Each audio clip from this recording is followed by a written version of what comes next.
Après des thèmes comme crime et pouvoir, nourriture terrestre, religion et politique, faire justice ou encore l'Orient, pour cette 15e édition, ce sont les paysans qui sont à l'honneur. Un sujet qui s'est imposé tout naturellement.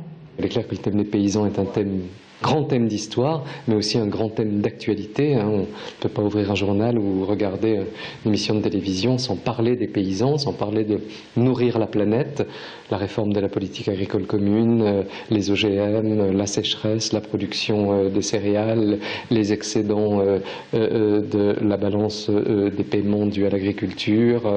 Toutes ces questions sont importantes. La manière de se nourrir, nos 3 repas par jour, derrière lesquels sont fatalement les paysans. Donc toutes ces questions seront débattues, traitées à Blois pendant 3 jours. Jusqu'à dimanche, conférences, salon du livre, séances de cinéma ou encore café et dîner historiques s'enchaîneront autour de cette thématique. Mais pour découvrir ce corps de métier, rien de tel que de parler directement avec ceux qui en font partie. C'est pour cela que la jeune chambre d'agriculture a décidé de s'inviter à la fête. J'ai souhaité participer à ces rendez-vous d'histoire pour parler un peu de mon métier. Donc à tous les gens qui passent et puis leur montrer un petit peu comment on travaille, comment notre métier il a évolué.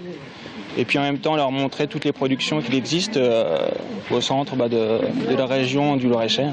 Petits et grands pourront ainsi flâner sur la place du château pour y découvrir la mini-ferme et les stands de producteurs, poser des questions directement aux agriculteurs et déguster miel, vin et produits au safran de la région.